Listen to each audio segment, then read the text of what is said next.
Boa noite a todos, sejam todos muito bem-vindos e é com imensa alegria e gratidão que nós agradecemos com muita humildade a presença dos amigos encarnados e desencarnados nessa nossa live.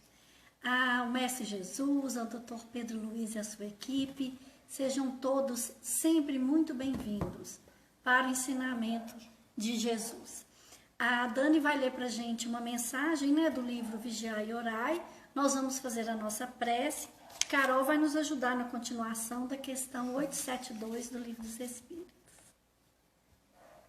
Oi, pessoal. Muito boa noite a todos. Sejam mais uma vez bem-vindos à nossa live.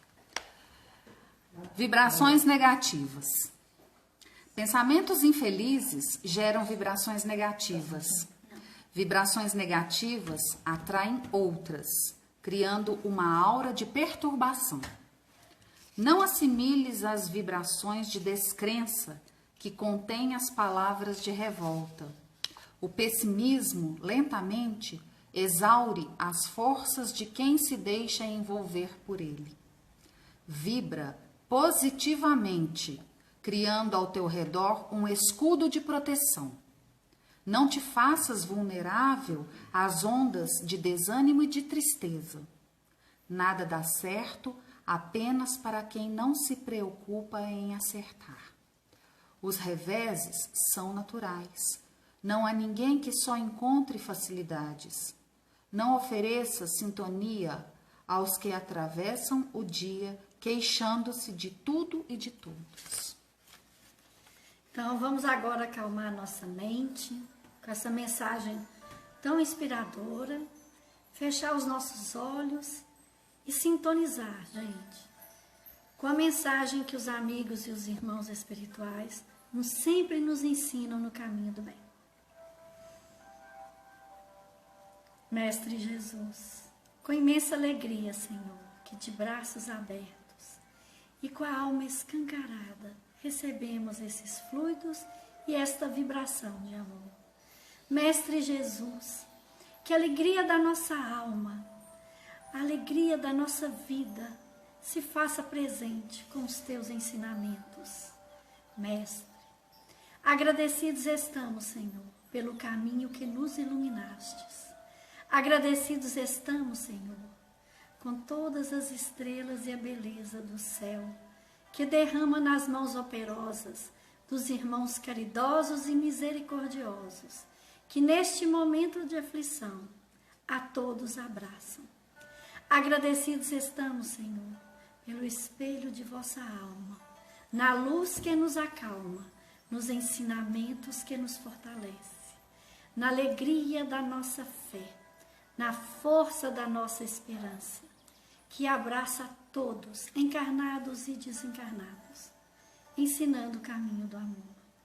Agradecidos estamos ao Mestre Jesus e a toda a equipe de Dr. Pedro Luiz, aos bons espíritos, que tanto tem trabalhado nesses dias, abraçando, recebendo, aliviando as aflições dos nossos irmãos desencarnados. E todos aqueles, Senhor, que neste momento se encontram nos leitos dos hospitais ou em momentos finais desta vida, que recebam para a vida do teu amor. Mestre Jesus, é com muito carinho e gratidão que nós estamos aqui de coração aberto para recebermos todos os bons ensinamentos, mas para recebermos a coragem de seguir o teu exemplo e a todos amar. Que assim seja. Que assim seja. Vamos lá? Bom, boa noite, pessoal. Então, dando continuidade no capítulo 10 da Lei de Liberdade, resumo teórico do móvel das ações humanas. Continuando na questão 872, Allan Kardec. Essa teoria da causa determinante dos nossos atos ressalta com evidência de todo o ensino que os espíritos hão dado. Não só é sublime de moralidade, mas também, acrescentaremos, eleva o homem aos seus próprios olhos, mostra-o livre de subtrair-se a um jugo obsessor, como livre é de fechar sua casa aos importunos, Ele deixa de ser simples máquina, atuando por efeito de uma impulsão independente de sua vontade, para ser um ente racional que ouve, julga e escolhe livremente os dois conselhos. E escolhe livremente de dois conselhos um. Aditemos que, apesar disto, o homem não se acha privado de iniciativa, não deixa de agir por impulso próprio, pois que, em definitiva, ele é apenas um espírito encarnado que conserva, sob o envoltório corporal, as qualidades e os defeitos que tinha como espírito. Consequentemente, as faltas que cometemos têm por fonte primária a imperfeição do nosso próprio espírito, que ainda não conquistou a superioridade moral que um dia alcançará, mas que, nem por isso, carece de livre-arbítrio. A vida corpórea lhe é dada para se expungir de suas imperfeições, mediante as provas porque passa, imperfeições que, precisamente, o tornam mais fraco e mais acessível às sugestões de outros espíritos imperfeitos, que delas se aproveitam para tentar fazê-lo sucumbir na luta em que se empenhou. Vamos dar paradinha aqui, né, para a gente refletir um pouquinho. Gente, este resumo do capítulo 10 da Lei de Liberdade, ele vem falar para a gente do nosso livre-arbítrio, né? E então ele faz um resumo de todas as nossas consequências. E quando a gente fala da questão dessa liberdade, né, a responsabilidade, a teoria da causa determinante dos nossos atos ressalta com a evidência de todo ensinamento.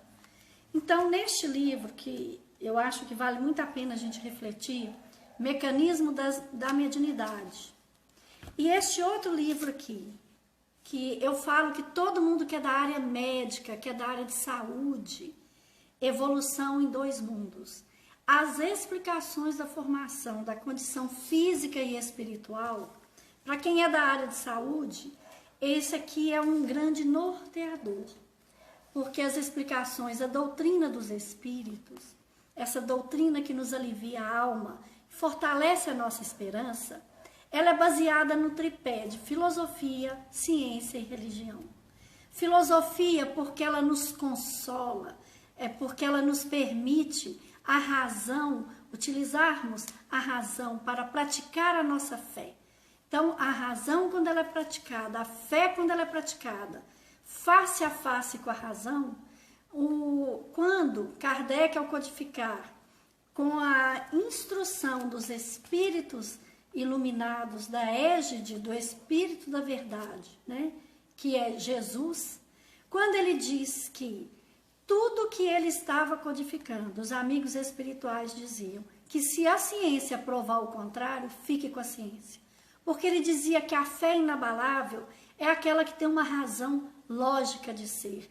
É o ensinamento de Jesus. Conhece a verdade, ela vos libertará. A verdade é simples, está na lei da natureza, na lei de Deus, na lei divina, que não é mutável. Nós, humanidade, com toda essa tecnologia que nós achamos, com essa soberba que nós, humanos, achávamos que tínhamos o domínio de tudo, aparece uma pandemia, aparece um pequeno vírus, onde nós não temos, enquanto planeta, enquanto pessoas altamente engajadas, né? Enquanto nós estamos usando a nossa soberba, os nossos cargos, o mais rico, o mais poderoso, o mais inteligente, o mais bonito, né? O mais tudo, esquecemos de alimentar o espírito e estamos enfeitando e adornando só a matéria. Valorizamos, a gente vive pregando que a gente precisa ser, mas nós valorizamos muito ter. E nessa configuração, vem um vírus para nos convidar a fazer o quê? A nos mostrar o tamanho do nosso, que nós ocupamos neste universo. O tamanho que um grãozinho de areia é diante de um deserto. Que precisa ter um sol que aquece, precisa ter as estrelas e um céu que refresca. Diante dessa magnitude, Deus nos convida, Jesus nos convida para que nós tenhamos o quê? Uma reeducação no pensar e no agir. Então, este convite não é para apavorar ninguém. Então, este momento é o momento em que nós vamos ficar extremamente apavorados, preocupados em perder. Perder o quê? Aquele que tem a paz no coração, que tem uma consciência mais tranquila, nessa hora a gente desenvolve a nossa fé raciocinada. O que é a nossa fé raciocinada? Precisamos seguir as leis humanas. Dai a César o que é de César. Tudo o que Jesus, o Cristo de Deus, nos ensinou e nos exemplificou, nós temos a grande oportunidade de provar agora. Somos os trabalhadores da última hora, a vinha do Senhor. Nós vamos pôr a mão na cabeça e sair apavorados? Nós vamos achar que tudo está perdido? Ou nós vamos, como Francisco de Assis, naquele momento crucial, que maravilha, agora eu só posso contar com Cristo. Agora é certeza que Deus existe, porque só Ele pode nos tirar de uma situação difícil. É o momento da nossa prova, né? Provar a nossa alegria, provar a nossa fé. Quando eu digo alegria, é porque todos nós somos capazes de auxiliar ao próximo.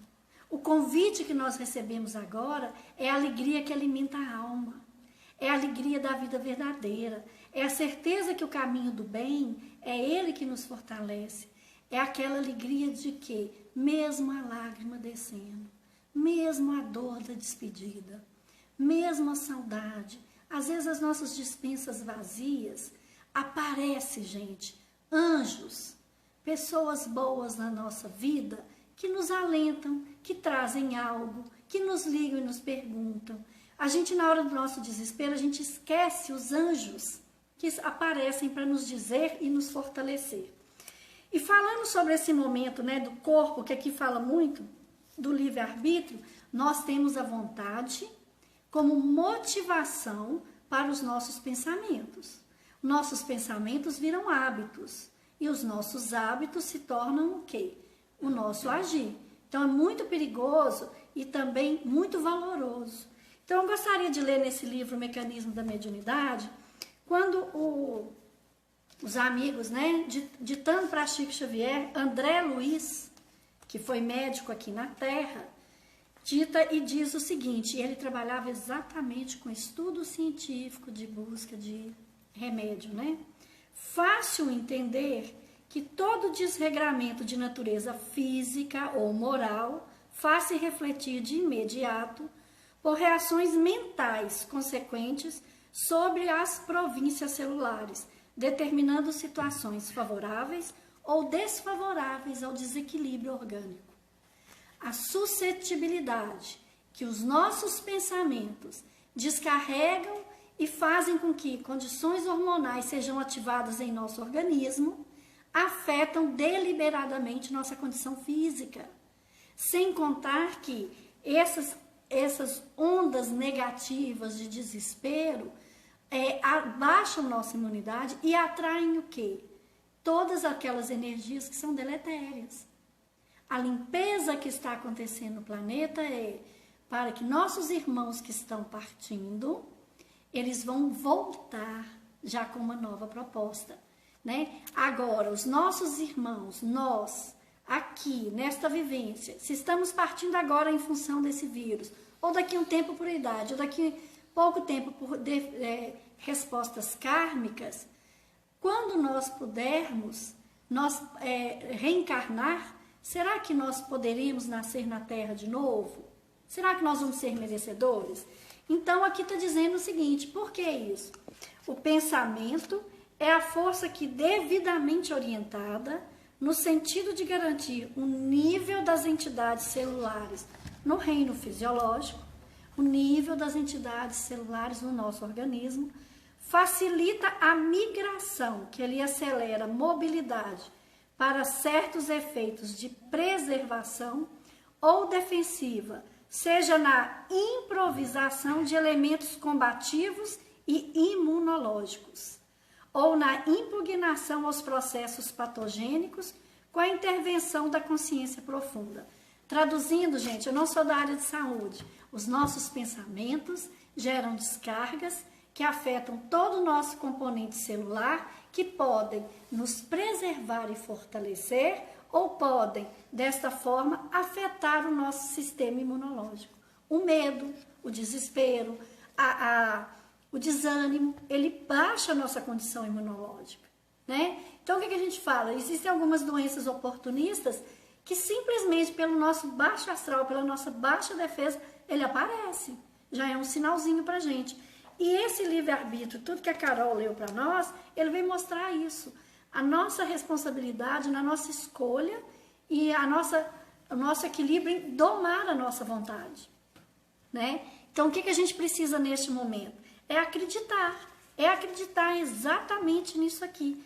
E a resposta para esses momentos difíceis está na alegria que nós somos capazes de dar ao próximo.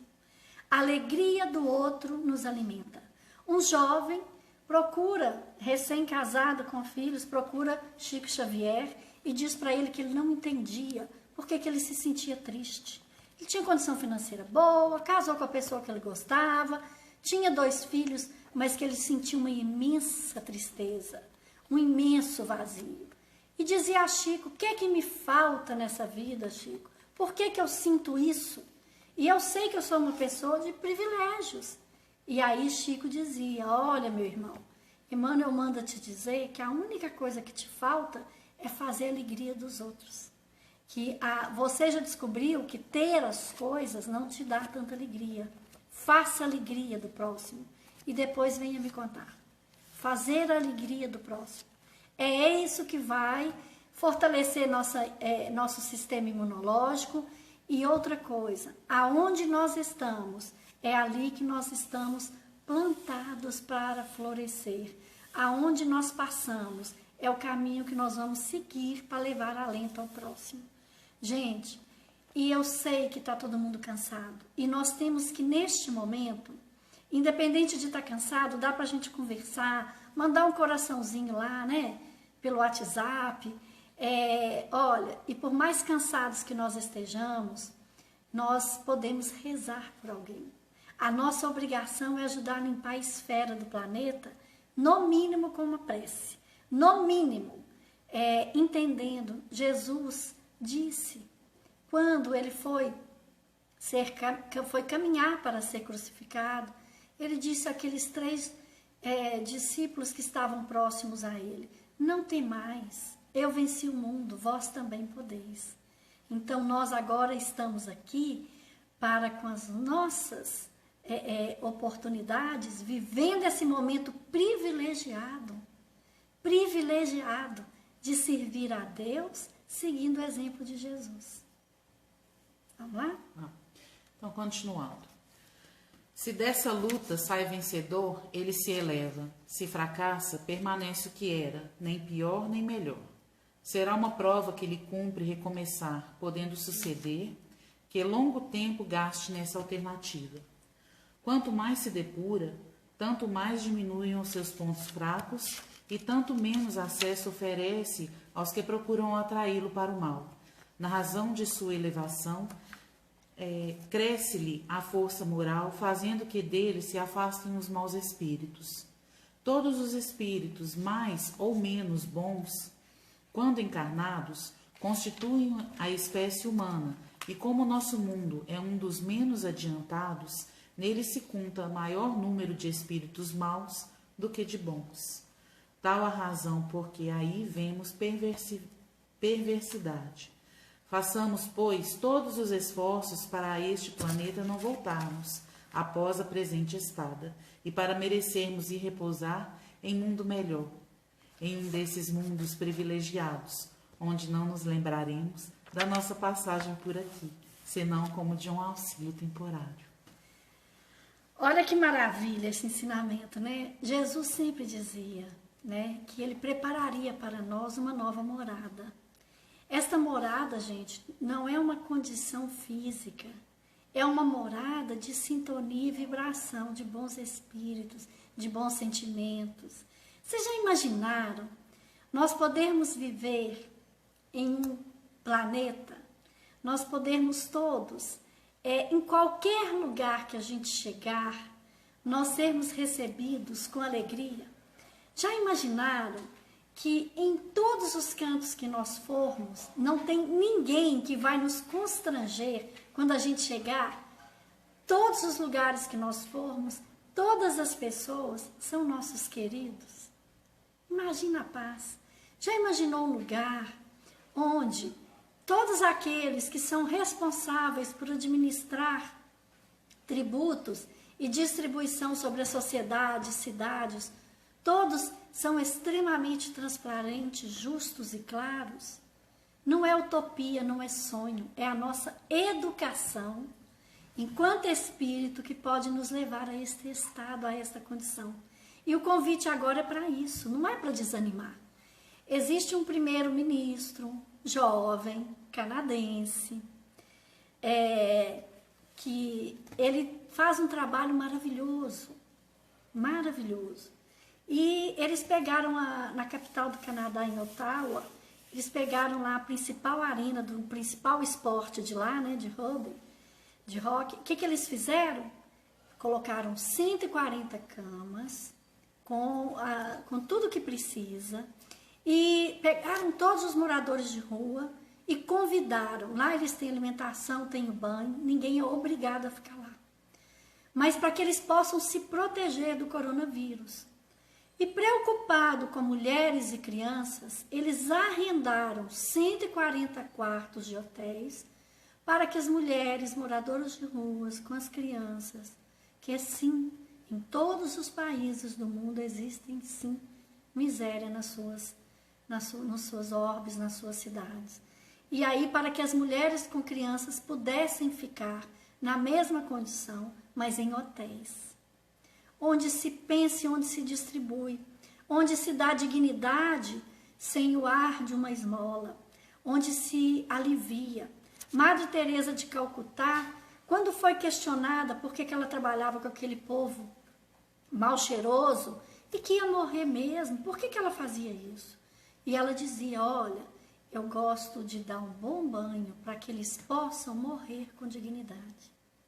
Receber um abraço, uma roupa limpinha, para que eles possam partir com dignidade. Então é este olhar, né? Aquilo que Emmanuel nos convida a refletir e que Chico relatou em suas obras. Se nós não compreendermos a dor do nosso irmão, fatalmente passaremos por ela. André Luiz nos alerta nas suas obras. Olha, toda lágrima que enxuga no teu irmão é uma lágrima que vai deixar de cair no teu rosto. Então o convite, gente, é para o respeito. Tem algo agora que está muito na moda no mundo corporativo que chama CNV, Comunicação Não Violenta. Nós temos o hábito hoje de nos julgarmos fortes pela forma como nós comunicamos. O empoderado é aquele que grita mais, que fala mais alto, é o mais corajoso. Corajoso era Chico Xavier, que tomou um tapa na cara, quase caiu no banco do centro, voltou e deu passe em quem o agrediu. Mesmo todo desequilibrado emocionalmente, ele foi lá e deu um passe. E ele dizia para Emmanuel, como que eu vou dar um passe? Eu estou machucado, eu estou abalado. Ele falou assim, cada um dá o que tem. Ele precisa de você agora. Ele precisa dessa energia boa agora. Então, cada um de nós, dentro do que a gente está vivendo hoje, nós podemos discutir é ter ideias diferentes, sem agredir. A nossa luta é para tentarmos, de uma forma equilibrada, convivermos no senso comum. Podemos ter opinião diferente, gostos diferentes, mas a nossa comunicação, tudo a gente quer afrontar, tudo a gente quer falar para diminuir o outro. Nós temos, enquanto sociedade, enquanto nós não desenvolvermos um pouco de gentileza, a gente agride para esconder os nossos defeitos. Forte não é aquele que se cala. O Cristo, quando Pilatos falou assim, mas você não fala nada para te defender? O que o Cristo dizia? Eles já falaram, eles já escolheram, não é? Então, o que o Cristo mostrava? A essência das boas ações, o amor do Cristo por nós, as ações que ele deixava na brandura e na serenidade, criaram uma energia no planeta que nunca mais se dissipou. Então, isso é muito valoroso, isso é muito importante. Voltando a esse livro, porque é muito importante, nós estamos tendo tempo agora, a maioria que não está trabalhando, né? A gente tem outras coisas para ver no celular, nas mídias, que vale a pena. E uma das coisas que está valendo a pena são essas obras de André Luiz, essa Evolução em Dois Mundos, em que ela fala que a célula principal, Madre Teresa também falou isso, perguntaram, olha, se eu não fizer, eu vim nesse mundo sem condição nenhuma, eu não vou exercer papel importante nenhum, o que eu preciso fazer para começar a melhorar o mundo? Vai lá e vive bem na sua família. Vai lá e tenha respeito na sua casa. A família, o lar, é a célula que sustenta. A sociedade só desenvolveu econômica, social e intelectualmente, a humanidade só desenvolveu quando começou a se criar células familiares. E dentro disso, as células familiares, cabe aos pais educar dentro da religião. Não importa qual seja a religião. E outra coisa, falemos de Jesus, falemos de Deus. E aqueles que falam assim, olha, eu sinto muito, mas eu não acredito em Deus, eu não acredito nas religiões. Acredite que tem um algo maior. E esse algo maior é tão maravilhoso que o homem hoje, ele cria baseado em sementes daquilo que o Cristo criou. Criar vida em laboratório para a ciência é fácil. Criar a vida espiritual e humana não. A natureza hoje, o homem, ele faz enxertia de uma muda, de uma planta, ele estuda o DNA. Mas quem fez aquele DNA? A beleza da natureza, a ordem do universo e dos astros já mostra uma grandeza que Einstein, que não é bobo nem nada, já dizia, Deus não joga dados com o universo.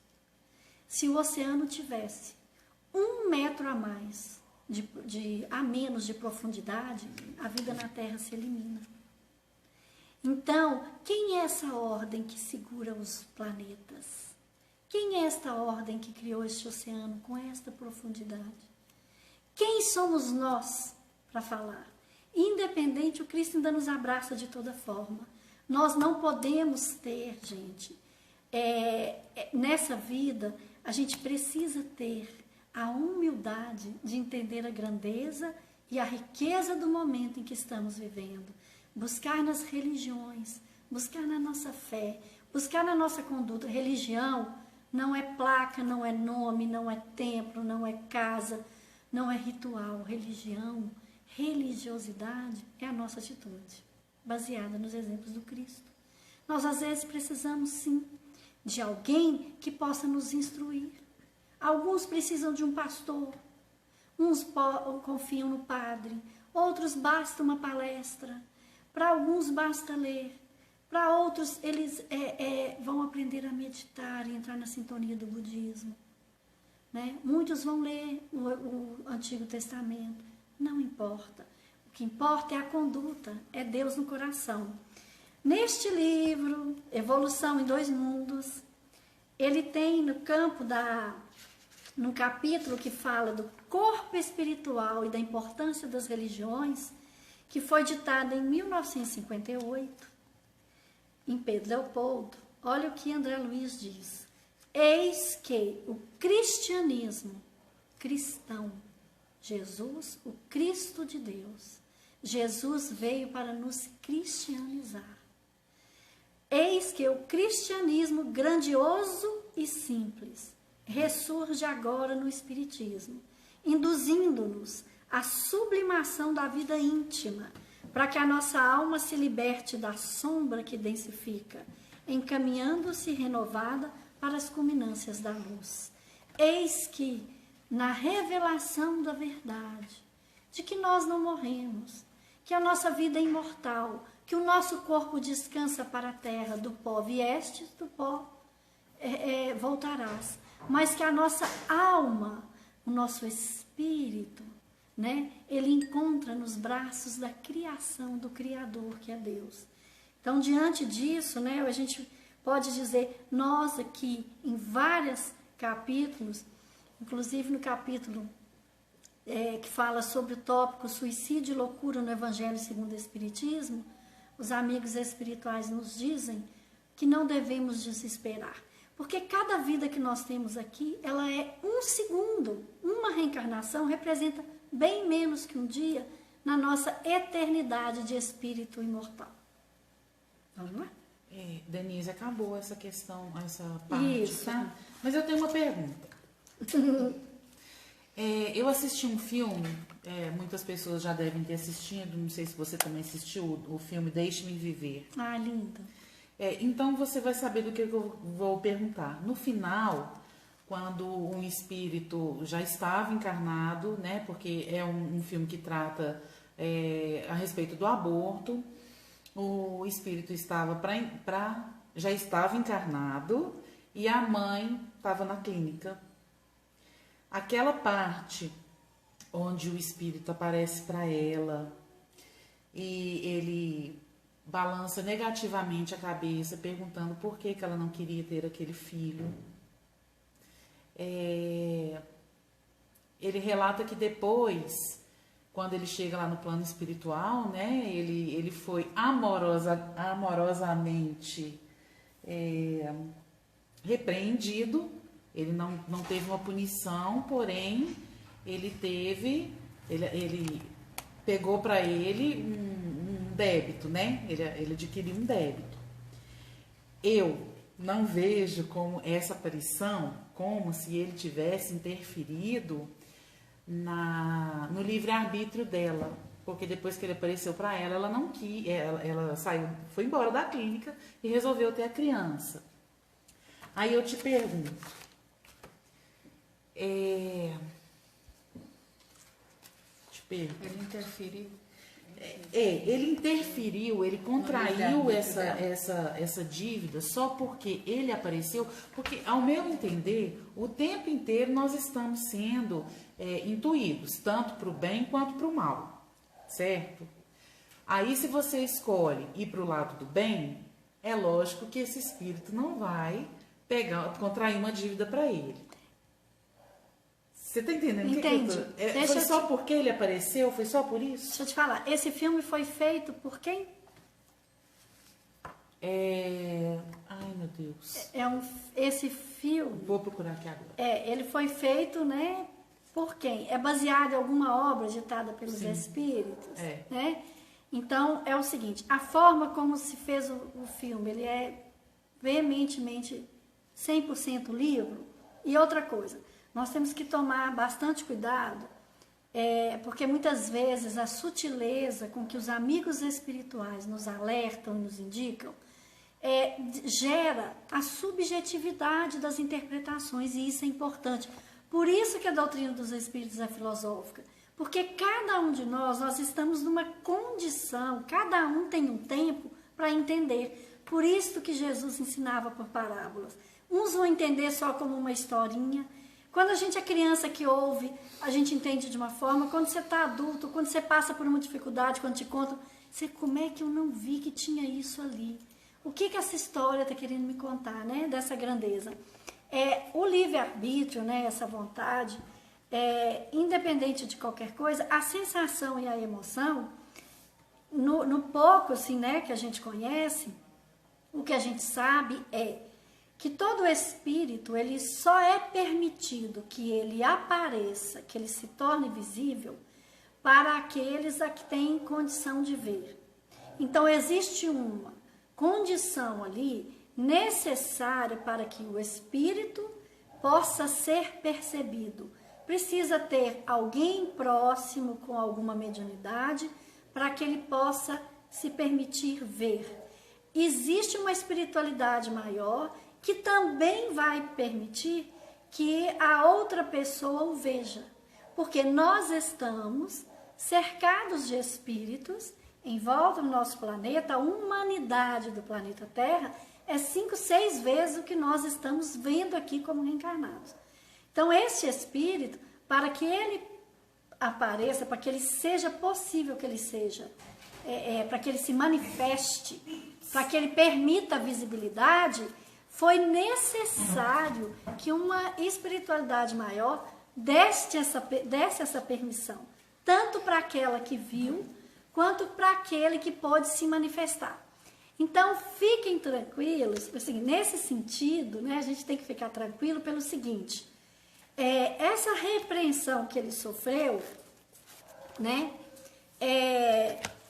Carol, me explica aqui que eu não estou lembrada dessa parte. Essa repreensão que ele sofreu foi porque ele apareceu e ela mudou de opinião. Sim. Mas olha só, na verdade, o que existe é uma tentativa desesperada dos irmãos nossos desencarnados que precisam renascer.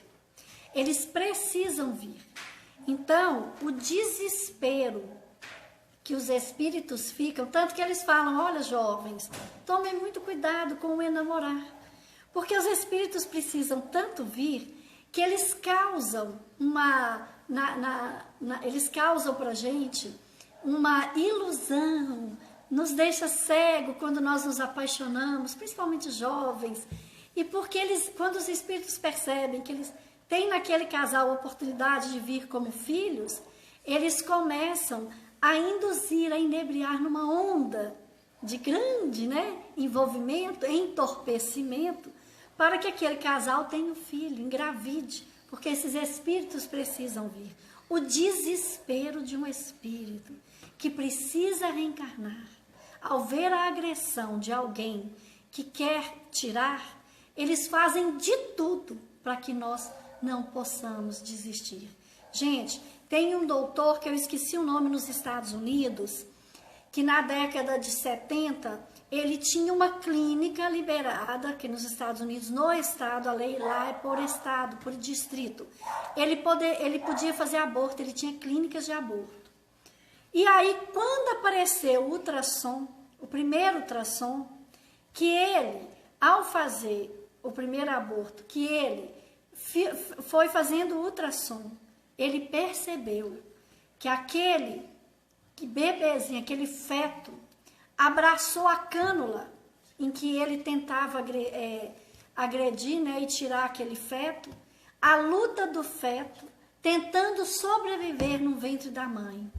Como foram os primeiros ultrassons, ele gravou isso e passou, imediatamente fechou sua clínica e passou a rodar todos os Estados Unidos e o mundo, mostrando essa cena e pedindo que, pelo amor de Deus, nenhuma mulher mais abortasse. Quando ele viu a luta desse bebezinho, desse feto, tentando sobreviver. Então, existe o livre-arbítrio, existe a oportunidade que nós temos de escolha, essa escolha moral, a nossa vontade. A gente precisa tomar cuidado com os pensamentos, aquela influência que a gente falou da última vez. As influências vão chegar tanto para o bem, o pensamento, os átomos, os dínamos de energia que nós criamos com os nossos pensamentos, né? Ele é neutro. O sentimento, a nossa vontade, direciona esses dínamos de pensamento para uma energia boa ou para uma energia densa. Quando fala da repressão, só que se de forma alguma isso não pudesse ter acontecido, ele não teria se tornado visível para aquela mãe. De alguma forma, ali pode ter tido uma transgressão de regra, mas uma espiritualidade maior jamais ia permitir que ele fosse visto se aquele momento não fosse para atender um objetivo maior. Tanto que pessoas boníssimas, extremamente caridosas, imploram para ver seus entes queridos que estão no plano maior. E não veem, e não recebem notícia.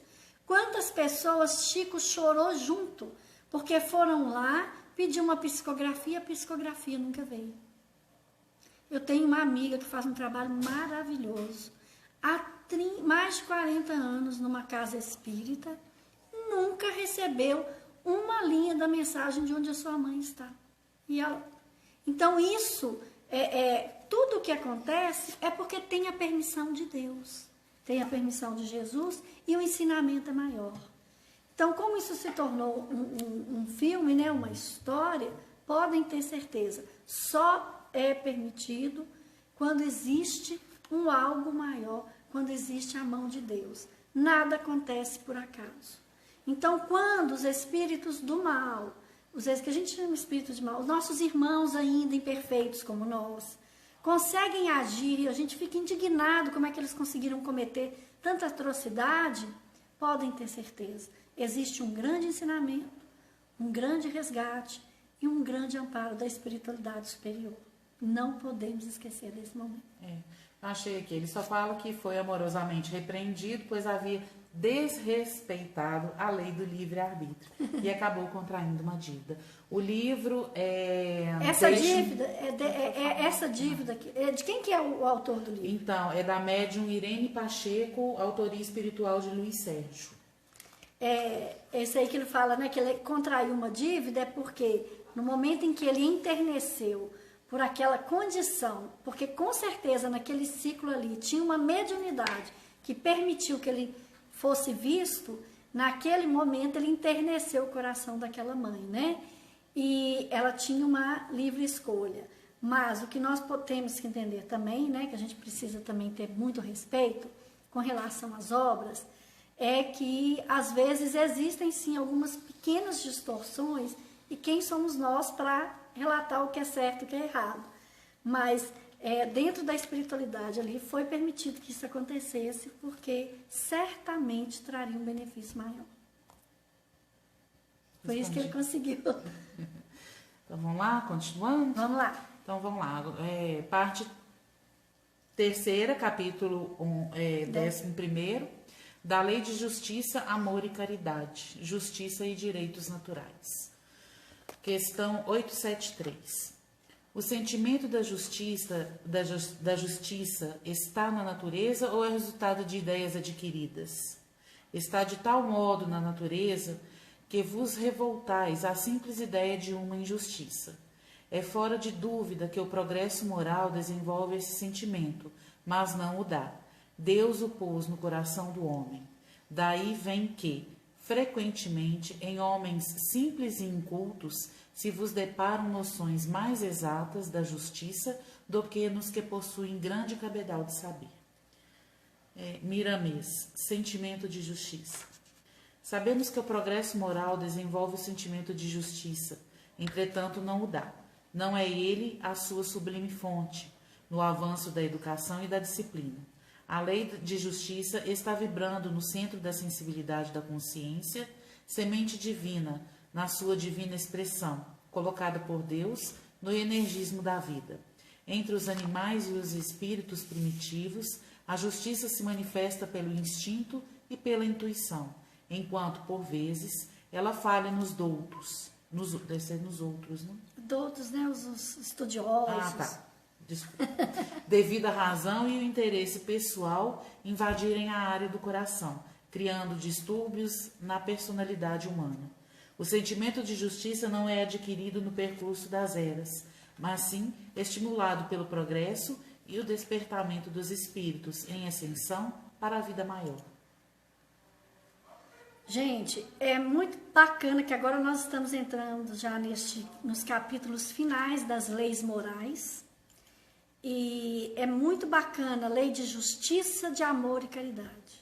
Jesus, Cristo de Deus, veio ao planeta Terra sem nada, o espírito mais puro que pisou neste planeta, se transformou em carne e viveu como nós vivemos para nos ensinar. Eu venci o mundo, vós também podeis. Quando fala justiça, amor e caridade, Jesus veio no cristianizar, Cristo de Deus. Quando chegamos na nossa condição de áurea crística, espírito puro, capaz de tudo amar, de respeitar a natureza, de respeitar a vida, porque tudo é criação divina. Gente, quando a gente fala que as leis da natureza são leis divinas, são leis de Deus. Jesus, convidado pelo Deus Pai, nos abraçar como ovelha, há 4 bilhões e meio de anos atrás, participou da cocriação do planeta Terra. Ele já era Cristo, Espírito crístico. E ele coloca a natureza, fez questão de colocar a natureza para enfeitar os nossos olhos. Tanto que eles falam que as flores no planeta, a nossa natureza, essa natureza tão linda, que as flores era a assinatura de Deus para nós, para a gente lembrar desse algo maior. E essa justiça que fala aqui, justiça, amor e caridade, não é essa justiça dos homens, é a justiça divina, é uma justiça de Deus. Nascemos com ela, na nossa centelha divina, na nossa consciência. Tanto que quando nós, o nosso livre-arbítrio, liberdade de escolha, pela nossa vontade, alimentando os nossos pensamentos e hábitos, nós tomamos qualquer decisão que não é correta, nós sentimos mal-estar. Quando a gente está falando mal de alguém, a gente sente um incômodo, por isso que a gente junta em grupo e quer juntar em bando. Para poder justificar, eu não errei sozinha. Ô gente, o tal da turminha é uma bênção. Então vamos tomar cuidado de qual turminha que a gente está indo, né? A turminha dos trabalhadores da última hora. Neste momento, nós estamos sendo convidados para praticar essa justiça divina. Porque, diante de tudo que tem acontecido, olha, existem os nossos irmãos morrendo nos hospitais, fazendo o seu relato. Aí você vai falar assim, mas por que tem que ficar naquele respirador? Por que tem que ficar com tanta falta de ar? Por que tem que ser tão sofrido? Por que não desencarna rápido? Porque às vezes, meus irmãos, um minuto a mais no respirador, nós vamos lembrar de irmãos e de coisas que nós fizemos, que nós precisamos arrepender, precisamos resgatar, precisamos mentalmente pedir desculpa. Vivemos com tanta soberba, com tanto nojo do outro, com tanta indiferença do outro, que às vezes é 1 minuto no hospital a mais. A hora que a gente vê que não tem saída, em que a gente pensa, oh meu Deus, oh meu Deus. Então, Jesus não erra. A justiça de Deus não erra. Então, tem um caso muito lindo da história de André Luiz, psicografado por Chico, em que o irmão, quando chega no plano maior, logo que ele recebe, é resgatado no hospital espiritual, e ele fala que ele sentiu uma tristeza enorme, porque ele ouvia tudo, estava todo entubado numa UTI, e ele ouvia os filhos insistindo com os médicos que desligassem logo os aparelhos, porque eles tinham muitas coisas para resolver, porque já que não tinha jeito, que era para desligar. E o pai se sentiu numa extrema tristeza, ele falou, e ele contava para os irmãos no plano maior como ele estava triste. E aí, o que era mais sério é que estes irmãos, né, conversando, e juntamente com o médico, tomaram essa decisão de desligar os aparelhos, a equipe do plano espiritual, os que a gente chama, existem os amigos, né, os engenheiros do plano sideral, os construtores, que trabalham para planilha reencarnatória, para ajudar a renascer. Nós temos os espíritos socorristas, que os que nos amparam quando nós estamos partindo dessa vida. E essa equipe ficou extremamente triste, sabe por quê? Desligaram os aparelhos e faltava 1 minuto para que ele realmente desencarnasse naturalmente. E a equipe de socorrista ficou muito triste, pensando, e falaram entre eles, né? André Luiz relata isso, olha, agora nós vamos precisar providenciar pais que o aceitem como filhos, preparar para ele renascer, porque ele vai ter que renascer e viver 1 minuto que ficou faltando nessa reencarnação. A maioria de nós não nos tornamos completistas. Nós imploramos para nascer. Olha, eu vivia dizendo que eu tinha certeza que eu não pedi para vir.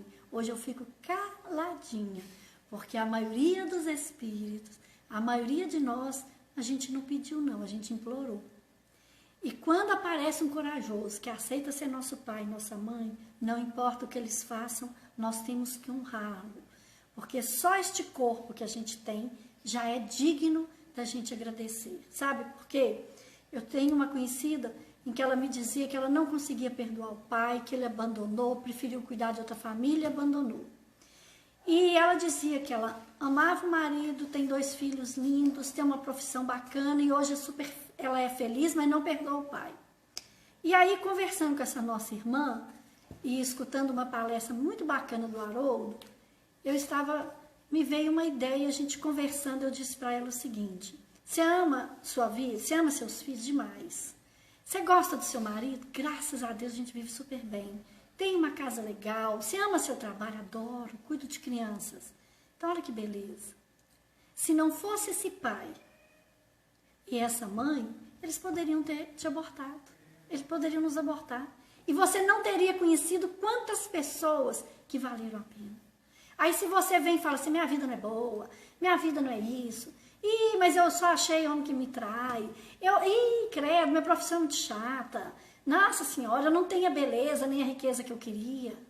Quantas pessoas boas, quantos momentos bons, quantos passeios nós fizemos, quantos abraços valeram a pena, quantas vezes a gente olhou para o céu e sentiu um ventinho gostoso batendo no nosso rosto. Só por isso nós temos que agradecer àqueles que nos deram esta oportunidade deste corpo estar enlaçado ao nosso espírito, que é de velhas eras. Esse sentimento de justiça, ele está na nossa natureza. Por quê? Nós espíritos, quando fomos criados por Deus, ele colocou em nós a centelha divina. A centelha divina é a nossa consciência, que é a justiça de Deus em nós. Enquanto tudo que nós fazemos, nós temos a liberdade, mas temos a responsabilidade.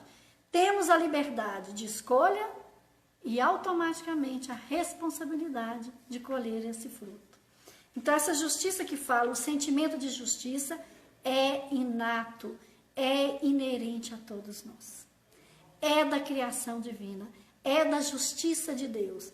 Uma outra coisa que aqui diz, muito sério, por que nós precisamos buscar instrução? Por que precisamos estudar e conhecer? Estudar não é decorar. Estudar não é ficar igual virar e falar assim, olha, no livro tal, na página tal, no capítulo tal. Isso não interessa, gente. Interessa a emoção do sentimento. O que esse livro vem nos ensinar. Olha, eu não entendi não, mas a Dani entendeu melhor do que eu e ela me explica. Eu falo, nossa, e é verdade.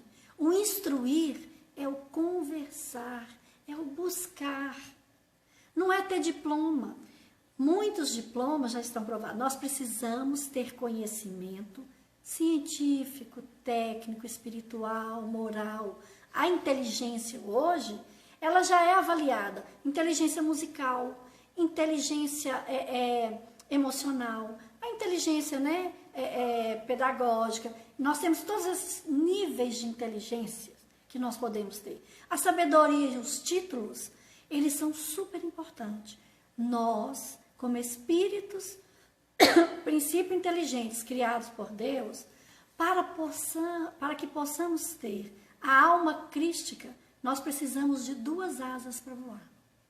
Para sermos anjos, espíritos de luz, temos que ter em igual proporção a sabedoria e o conhecimento e o valor moral, a evolução espiritual e moral. A inteligência. Inteligência é conhecimento. A sabedoria é o aplicar esse conhecimento com doçura, bondade e justiça divina. Então a gente tem que, quantas pessoas nós encontramos, não sabem escrever, não sabem ler, mas conversar com elas traz paz. E quantas pessoas com tanto título que nos causam uma dificuldade. E quanto Sócrates, falaram para ele que ele era muito inteligente, que ele sabia tudo, que ele era um sábio. E ele foi procurar o oráculo lá em Delfos e eu queria saber, é verdade que eu sou inteligente? É verdade que eu sou um sábio? É verdade que eu sou que eu tenho essa grande inteligência? E aí o oráculo virou para Sócrates e falou com ele assim, você acha que você é inteligente? O que você acha? Ele disse, eu só sei que nada sei. E ele respondeu, você é um sábio. Você é um sábio. Então, por quê? Einstein disse, e é verdade, por que essa justiça, esse conhecimento, a justiça está em nós? Por que nós precisamos saber o que é justiça? Por que a gente precisa ter conhecimento e boas práticas? Né? Porque este conhecimento, Einstein nos diz o seguinte, o universo de cada um de nós somos um universo criado por Deus. O universo de cada um de nós, ele é do tamanho do nosso conhecimento. Então, se eu posso ir lá destruir a natureza, porque eu nasci no mato, eu nunca estudei, então eu vou destruir uma planta que está em extinção, eu estou destruindo algo que vai fazer mal ao próximo. Ah, mas eu não tenho estudo. Mas então, este é a sabedoria. Nós precisamos ter o estudo para saber o que pode, o que não pode, o que causa mal ao outro e o que não causa mal ao outro. E só descobrindo como não fazer mal ao outro, que nós vamos nos livrando de nossas imperfeições e vamos alcançando as asas da sabedoria e da paz. Esta pandemia, todos nós no planeta somos um pouco responsáveis por emanarmos pensamentos negativos, termos sentimentos de inveja, termos egoísmo. Quando nós emanamos isso, nós poluímos o ambiente e permitimos que uma energia deletéria, um vírus, se manifeste em alguns. Então, pelo que a gente leu aqui, o dínamo, o pensamento, nós podemos pensar e imaginar um Cristo emanando luz, imaginar que aquele irmão que eu brigo não vale a pena brigar. Imaginar que forte é aquele que se cala. Forte é aquele que mesmo sofrendo ainda reza para que todo mundo fique bem. Né? E tem mais um tempinho? 3 minutos. 3 minutos? Eu gostaria só da gente aproveitar esse momento e pensar o seguinte, uma turma de engenharia da Universidade Federal do Paraná, engenheiros mecânicos, estão restaurando respiradores com defeito no hospital para que todos os que estavam estragados pudessem ser recuperados. Então, eles estão exercendo uma função que a engenharia, com sua alta tecnologia, estão fazendo o serviço daquele operário, de trocar parafuso, estão ensinando remotamente, um só vai ao hospital, para como usar da melhor forma, como trabalhar da melhor forma, né? Então, saíram da sua condição de doutores, né, de professores, e foram lá para a oficina da faculdade, para o canto do hospital, reparar, limpar, consertar. Nessa hora, nós somos os trabalhadores da última hora, né? Então, quando nós, na nossa oportunidade de chegar no nosso lar, em vez de brigar, em vez de xingar, sermos mais leves, nós somos a pessoa que causa problema aonde quer que nós estejamos, ou nós somos alguém que todo mundo procura para ajudar? Nós somos a pessoa que estamos sempre sendo pesado para alguém, que o povo fala assim com a gente, não, graças a Deus já foi para o centro, estou livre. Ou nós somos uma pessoa que quando chega na nossa casa, o povo está assim, o que você trouxe de bom para nós? Né? Então, isso é muito sério. Quando meus filhos me chamam a atenção, né? Mãe, não está adiantando nada 100%. Eu fico arrasada. Aí eu penso, meu pai do céu. E nessas horas a gente aprende a refletir. Emmanuel diz que o tempo, nós temos que usar o tempo para sermos produtivos, para sermos tolerantes, para fazermos mais ao próximo, né? Eu tive uma oportunidade de uma pessoa que tinha uma torneira estragada na empresa que ela trabalha, vazando água. E aí chegou uma pessoa lá e falou assim, olha, você que é o responsável, manda consertar essa torneira, vai faltar água no planeta. Existem estudos aí que daqui 25 anos nós teremos 1 litro de água por dia para viver. Né? Hoje a gente gasta no mínimo 60 litros para sobreviver. Daqui 25 anos teremos 1 litro. E ele falou simplesmente com a pessoa, falou assim, azar. Ela virou para ele e falou assim, você não pensa nos seus netos, nos seus filhos? Vai deixar essa água aí? E ele simplesmente respondeu, Meus netos azar quando eles viverem e se virem. Vamos. Tem continuação? Tem só uma leiturinha. Uma leiturinha, então nós vamos deixar para a próxima, que essa aqui agora tem que encerrar, tá? Para a próxima não, nós já estamos voltando, pessoal. E aí, pessoal? Continuando aquela história, né? Na empresa, fato real, a torneira lá mandando a água embora direto. E a pessoa responsável falou que não tinha problema nenhum, que ele não estava preocupado com neto e bisneto dele, que o problema era deles, que eles se virassem, que ele queria viver o agora, né? Então quando nós temos essas ações, essas atitudes, nós estamos ainda naquela era primitiva da falta de conhecimento, né? Então, Martin Luther King falaram para ele, olha, e se você fosse assassinado e se te matarem, o que você faria se você soubesse que você vai morrer amanhã? Hoje eu plantaria uma árvore para deixar frutos para a próxima geração.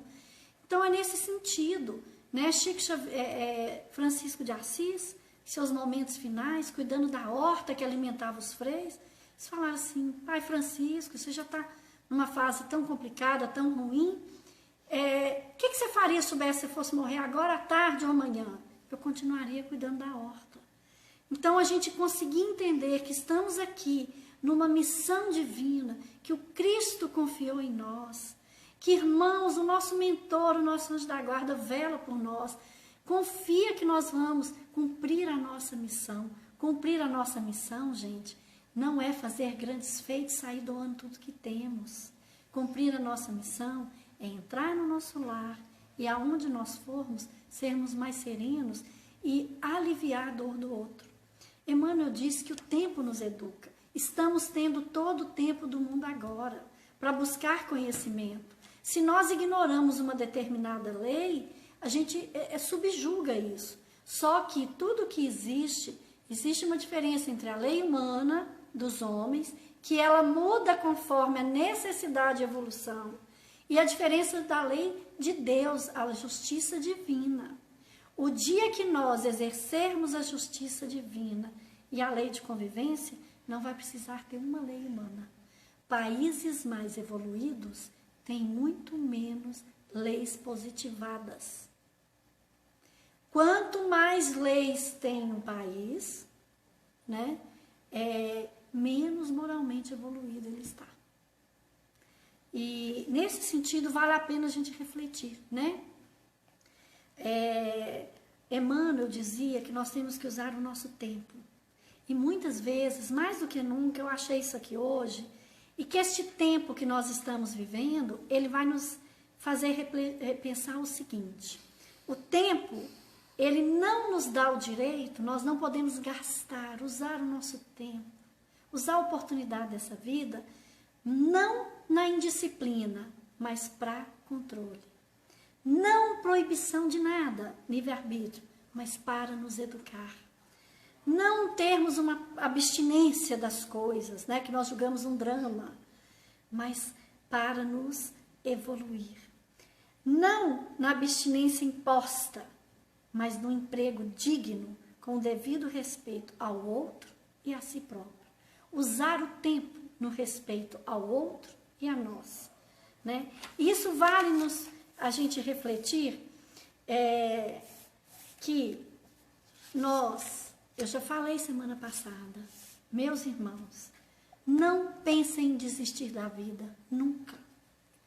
Porque por mais que você pensa, por mais que você esteja sofrendo influência, existe alguém que te ama tanto, mas te ama tanto, que vai doer tanto, que nós precisamos deixar de pensar nesse egoísmo e continuarmos vivendo, por mais que esteja pesado, para deixarmos de ser uma dor a menos para aqueles que nos cuidam. Nós não temos o direito de desistir disso. E precisamos aprender a ver em tudo uma gotinha de alegria e de coisa boa. Essa é a nossa missão. Não é negar, não é falar que não está triste, não é falar que não temos medo, muito pelo contrário. É ser aquela enfermeira que chega perto dos irmãozinhos na UTI, que sabem que estão partindo, e dizer para eles: não tenha medo, não dói tanto assim, você nunca estará sozinho. né? Chico Xavier, ele foi perguntado, né, sobre um movimento absurdo dos hippies, do sexo livre e dessa vida doida, da vida louca, né? E aí eles queriam que ele falasse de todas as formas, ele estava sendo entrevistado, eles queriam escutar uma opinião dele sobre o movimento hippie, o movimento de libertação sexual. E ele disse: o que você pensa da vida dos hippies e dessa vida louca? Aí Chico falou assim: é tão bonito o artesanato que eles fazem, né? Enxergar o bom e o belo. Enxergar que tem uma enxurrada de luz aí de Deus para nós. Enxergar que nós temos irmãos tão abençoados que às vezes a vidinha dele tá ruim, mas aí você conta os seus dramas e ele fala assim: eu vou rezar para você. Enxergar que nós temos muito mais para agradecer. Olha, a maioria de nós que estamos reclamando, não estamos no leito do hospital, não estamos precisando que as pessoas nos deem banho, não estamos passando fome. A maioria de nós que estamos reclamando, não estamos faltando partes em nosso corpo. A maioria de nós que estamos reclamando, temos teto. Né? Então, existe uma jovem que fica sempre no hospital pediátrico de emergência em BH, em frente a uma praça, em que uma amiga uma vez chegou lá com alguém doente da família dela. O menino teve um processo complicado, estava fazendo exames, e eles todos ansiosos, que sua mãe ficou lá dentro durante 4 horas, eles sem saber o que estava acontecendo, né? E aí, uma moradora de rua chegou perto dela e falou com ela assim: e aí, tudo bem? Fica triste não, olha, eu tô sempre na porta desse hospital e chega pais, mães, todo mundo desesperado com as crianças, mas a maioria sai bem, viu? E ela foi conversando, e ela foi acalmando, e ela foi educando. E aí, essa minha amiga conta que foi passando com uma leveza, e ela foi dando uma força, o desespero e a tristeza dela foi passando. E aí ela falou assim: nossa, deixa eu te pagar um almoço, deixa eu te pagar um lanche, você me fez tão bem.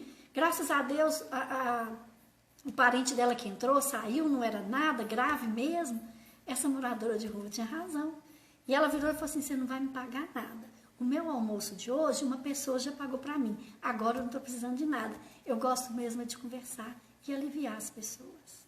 Moradora de rua, sem teto, sem comida, sem ter onde viver, na porta de hospital, levando amor para as pessoas. O que nós levamos para cada um? Justiça divina. Deus confiou, nos deu um corpo e um espírito. O que nós estamos usando dessa ferramenta para levar de alívio ao próximo?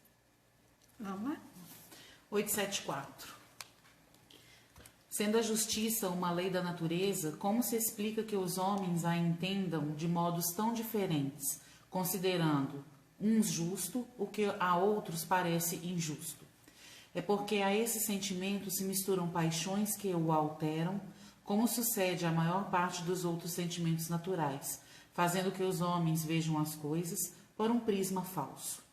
Miramês, prisma falso.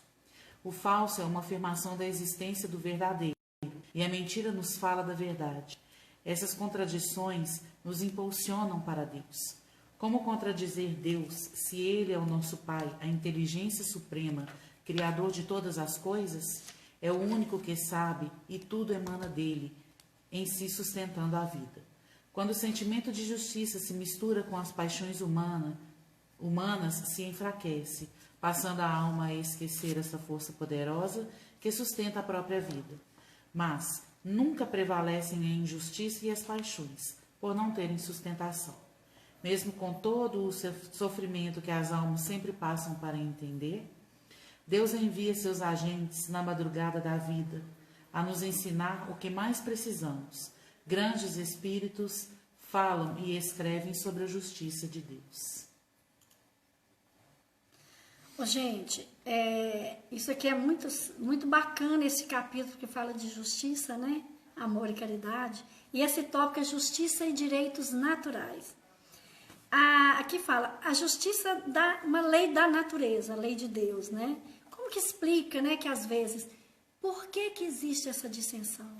Porque uns de nós julgamos que é justo, que é correto, o que para ela é injusto e correto. Aquele irmão que nasceu lá numa condição complicada, que atira e mata para roubar um tênis, para roubar um celular, né? Que acha desaforo. Para nós é uma injustiça. Nossa, absurdo matar alguém. Na concepção desse irmão, sem conhecimento, sem uma educação, sem condição, sabendo que é fácil não ser punido, enxergando a vida só na matéria, um espírito, porque não está ali um adolescente coitadinho que nasceu numa periferia sem quantidade, é um espírito que já vem reencarnando centenas de vezes com esta tendência.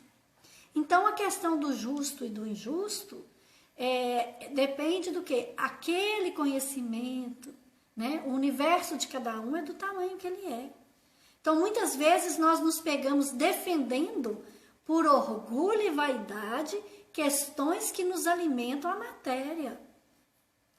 Porque aquele jovem que está estudando, quer ser alguém na vida, quer ser um profissional, está ali ralando, né? Ele sucumbe, ele toma um tiro, eles tomam dele as coisas. Não nos cabe julgar.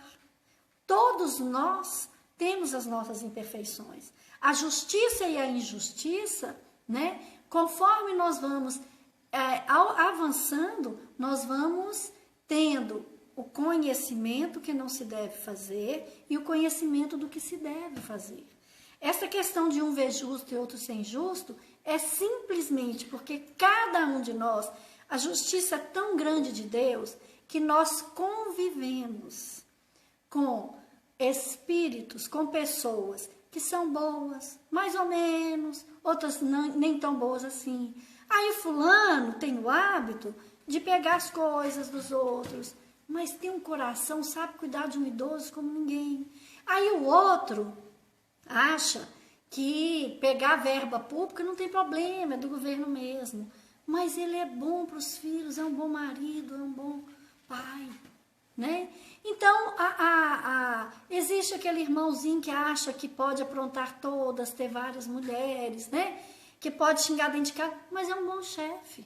Sabe o que significa? Todos nós estamos convivendo, né, com irmãos em diferentes escalas morais e espirituais, para que nós possamos, um com os outros, aprender e ensinar. Nós aprendemos vendo o exemplo e nós ensinamos dando exemplo. Paulo de Tarso já dizia, a letra mata, o exemplo arrasta. Quando ele dizia a letra mata, era que a justiça, a lei escrita na época de Jesus, ela punia com morte, com apedrejamento, com crucificação, com as chibatadas. A letra punia e julgava, e o exemplo arrastava. Paulo, no Sinédrio, Pôncio Pilatos, Herodes, seguiu a letra. Crucificaram Jesus, mas nenhuma crucificação tirou a essência e o ensinamento que Cristo deixou para nós. A letra mata. Então, hoje nós estamos discutindo quantos irmãos brigaram por política. Pessoas matam pessoas por causa de time de futebol. A gente julga as pessoas, nós humilhamos as pessoas por cor da pele, por roupa física, porque fala errado, porque fala certo. Então, o que é justo e é injusto é o nosso julgamento inferior de não enxergar que somos todos filhos de uma criação. Alguns já venceram umas dificuldades que outros não. Um professor com pós-doutorado em estudo da linguagem, ele ainda era pós-doutorado, fez graduação, pós-mestrado, doutorado, pós-doutorado. E a área dele era linguística, gramática. Ele chegou numa padaria em São Paulo e virou para a menina e falou, olha, eu quero 200 gramas de mussarela e presunto. E a funcionária, ele era muito conhecido, virou para ele e falou assim, oh meu Deus, que coisa, o senhor não sabe que está errado, não, é 200 gramas. Ele lá com seus títulos, vendo a jovenzinha, falou assim, oh, é mesmo. Voltou no segundo dia e pediu para ela, na segunda semana, eu quero meus 200 gramas. E ela falou assim, mas não tem condição, eu preciso chamar sua atenção de novo? Ele, não, vai precisar mais. Ele passou aí naquela padaria toda semana, e quando era ela, a balconista, ele falava, eu quero as 200 gramas. O que é isso, gente? Sabedoria, humildade, grandeza. E nós, sem estudo nenhum, estamos colocando a mão na cara do outro e chamando todo mundo, né? Daquele nome. Quem somos nós? Quando Pilatos dizia, né, com Jesus, tu és reis? O que inteligentemente Jesus respondeu? Tu dizes. Então, onde está nessa afirmativa de serenidade, firmeza e justiça de Deus, Cristo, Jesus, criou, mostrou, deixou no planeta para nós uma essência de ensinamento. Mais do que nunca. Onde está a verdade agora? Onde está a verdade? Quem tem a certeza de tudo que está acontecendo? Com que direito nós estamos apontando o certo e o errado? Qual a base científica nós temos se entre os cientistas existem discordâncias? Esta pandemia veio nos ensinar que a lei maior é de Deus. O exemplo maior é de Jesus. E as nossas condutas, a nossa justiça, está na capacidade que cada um de nós estamos de ser flexíveis e capazes de buscar conhecimento. Antes de darmos uma opinião, vamos buscar. Mas a gente hoje quer muito ter razão. Ninguém quer ser feliz. Está todo mundo querendo ter razão. Né? Mais uma? Vamos lá, mais uma? Vocês querem encerrar? Mais uma e encerrar, tá? 875. Como se pode definir a justiça? A justiça consiste em cada um respeitar os direitos dos demais. A. Que é que determina esses direitos? Duas coisas, a lei humana e a lei natural. Tendo os homens formulado leis apropriadas a seus costumes e caracteres, elas estabeleceram direitos mutáveis com o progresso das luzes. Vede-se hoje as vossas leis, aliás imperfeitas, consagram os mesmos direitos que as da Idade Média. Entretanto, esses direitos antiquados, que agora se vos afiguram monstruosos, pareciam justos e naturais naquela época. Nem sempre, pois, é acorde com a justiça, o direito que os homens prescrevem. Demais, este direito regula apenas algumas relações sociais, quando é certo que, na vida particular, há uma imensidade de atos unicamente da alçada do tribunal da consciência. Miramês, definição da justiça. A definição da justiça, na sua amplitude, é impossível no campo das ações humanas, porque a justiça é o mesmo amor, agindo em dimensões diferentes, com os mesmos objetivos, dando alegria e fazendo homens mais humanos em busca da tranquilidade espiritual. Justiça é harmonia. Os próprios átomos se agregam por lei da afinidade elementar. Isso é harmonia e justiça. Assim acontece com os astros, assim na vida, assim com os homens, lares e nações. Os homens estabeleceram e estabelecem leis mutáveis, que avançam com o progresso, e Deus estabeleceu leis que nunca mudam. O que muda é o modo de ser do homem, de sorte a compreender melhor a vida. As leis eternas de Deus existem, como sendo um tribunal para regular nossas emoções e nos fazer seguros de comportamento dentro da consciência, centro de luz, ainda desconhecida dos homens e de muitos espíritos fora do corpo. Como se pode definir justiça? Respeitar os direitos dos demais. Como eu estava dizendo, né, a gente tem o hábito, quando eu estudei direito e quando eu ficava muito chocada às vezes, né, com a ênfase e a alegria de alguns grandes, né, advogados, como eles dobram, né, como eles mudam toda uma situação pelo seu conhecimento, pela forma, porque a justiça, as leis humanas, elas são dirigidas, né, por questões humanas. Então, os juízes, quando julgam, a justiça é cega, porque ela tem que julgar diante daquilo que está nos autos, né? Então, o que acontece? Os bons advogados, né, que hoje valem peso de ouro, eles têm um cabedal de conhecimento em que podem levar, né, a decisão favorável ou não. Mas o que está querendo dizer dessa justiça aqui? Essa justiça é esse direito, o estudo do direito, nem sempre quer dizer que é justiça. Porque a justiça existe em respeitar o outro. Então, as leis, elas vão sendo constituídas, né, elas vão sendo feitas, e existe também um estudo em que, se nós pararmos para pensar, quando uma lei é promulgada, positivada, é porque a sociedade muitas vezes a pratica. Então, essa lei vem para adequar uma norma, né? E outras leis não, né? Como a lei Maria da Penha, apesar dessa lei, ainda tem bastante agressividade. E essa lei também representou um marco, né? Porque alguns irmãos acham no direito, né, de tirar a vida do outro. Então, de posse, de propriedade. Hoje, pelo menos, já sabe que isso tem uma punição. Na verdade, o que ele vem falar dessa justiça aqui? O que determina esses direitos? Como nós não aprendemos ainda o respeito ao próximo, como o nosso nível de conhecimento ainda está fraco, nós ainda queremos exercer e termos só os nossos direitos. A todos nós damos deveres e para nós temos o direito. Nós gostamos de gritar muito sobre os nossos direitos. Eu costumo brincar que tem tanto herói que não dá para fazer filme porque não tem bandido, porque todo mundo é herói. Todo mundo só tem direito. Ninguém enxerga. Quando eu digo ninguém, né, gente, uma minoria. A maioria de nós achamos que temos direitos, mas nós não achamos que temos deveres. Nós só lembramos dos nossos direitos. Eu tenho o direito de falar o que eu acho, mesmo sabendo que eu vou magoar.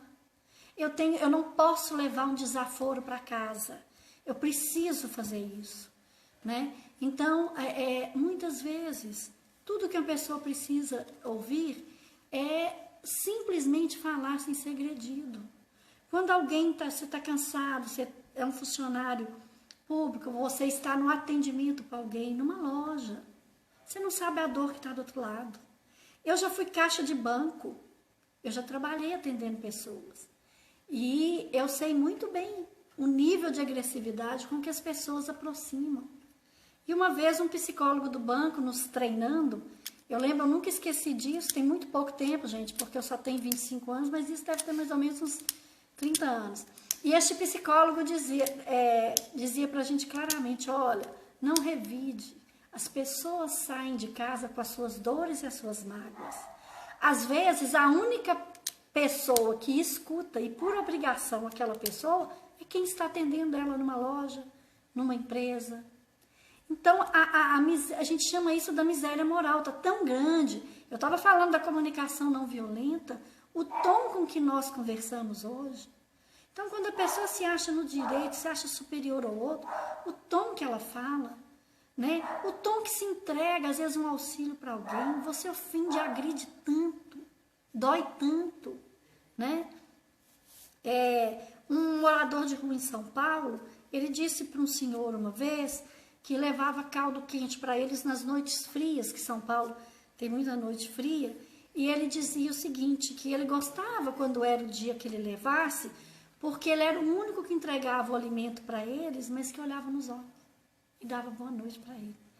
Então ele se sentia digno, se sentia um pouquinho gente, quando ao receber aquele potinho ali de sopa e de caldo, alguém olhava nos olhos dele.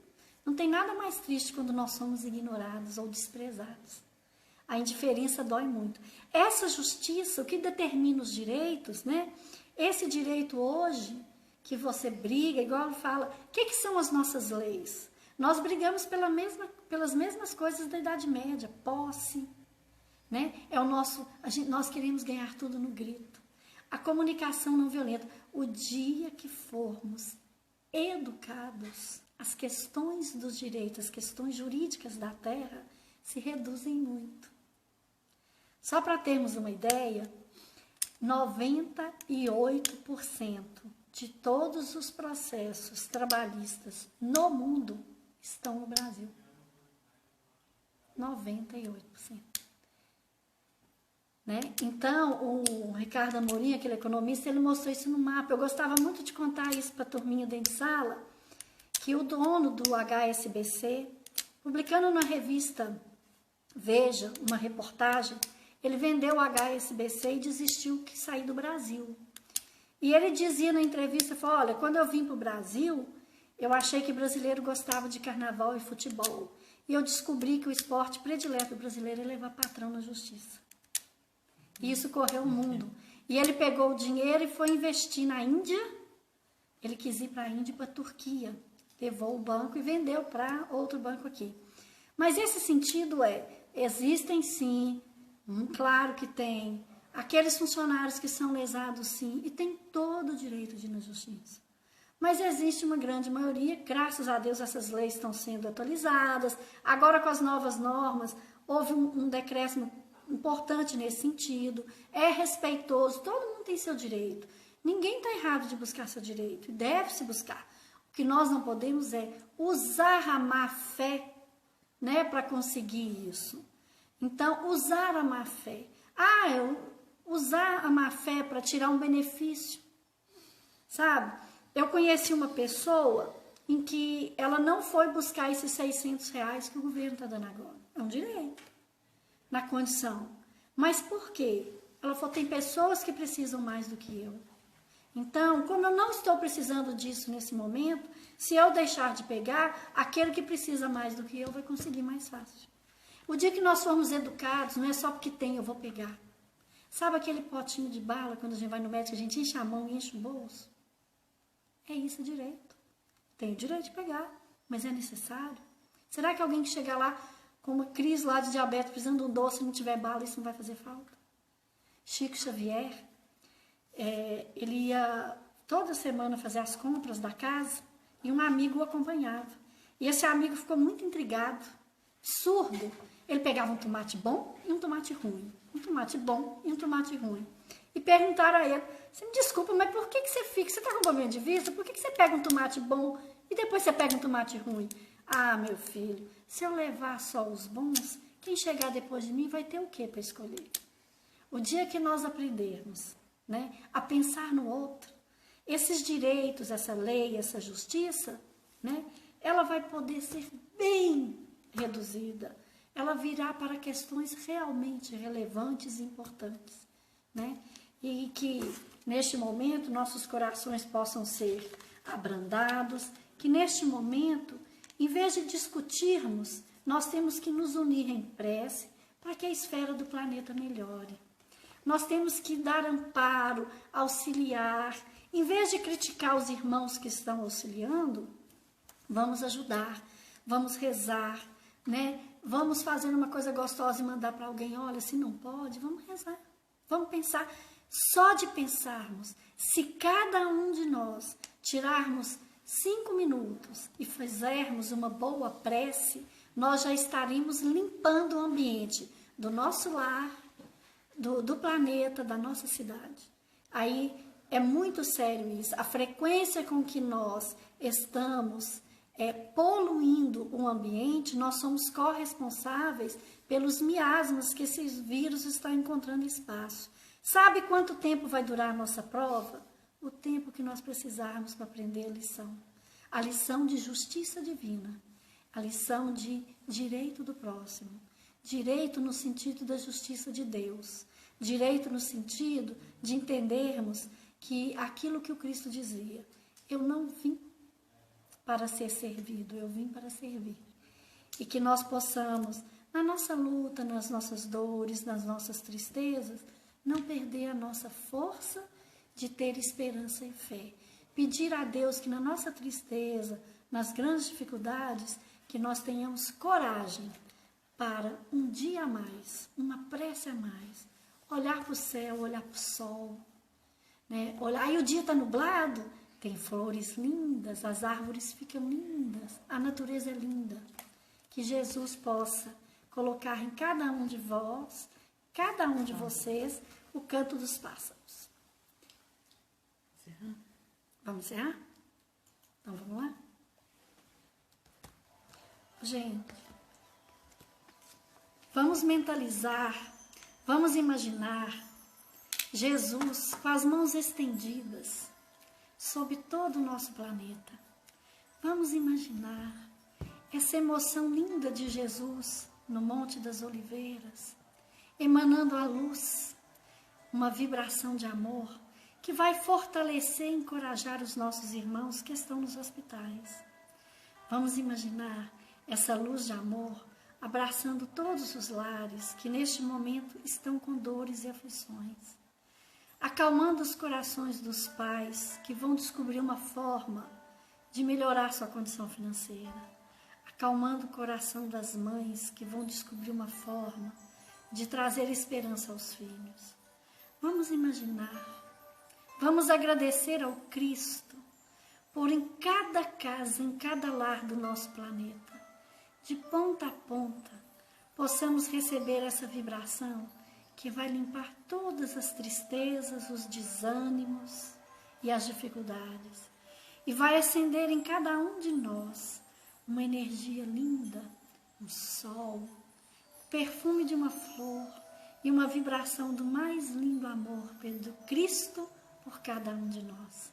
Abraçando aqueles nossos irmãos do plano maior que teimam em nos, às vezes, atrapalhar e perseguir. Que os nossos desafetos recebam também essa luz de amor e possam um dia nos perdoar, mas que nós desejamos a todos eles esta vibração de luz, a clarear o teu caminho, a cuidar de vocês, a não perderem tempo em nos perturbar. Mestre Jesus, que todos aqueles imperfeitos como nós, encarnados e desencarnados, possam receber esta vibração de paz, de força, de fé. Que das nossas mãos possam sair afeto, que dos nossos olhos possam sair ternura e que da nossa voz possa soar os cânticos do teu amor. Aonde for e aonde estiveres, Deus conosco está. Que assim seja. Que assim seja.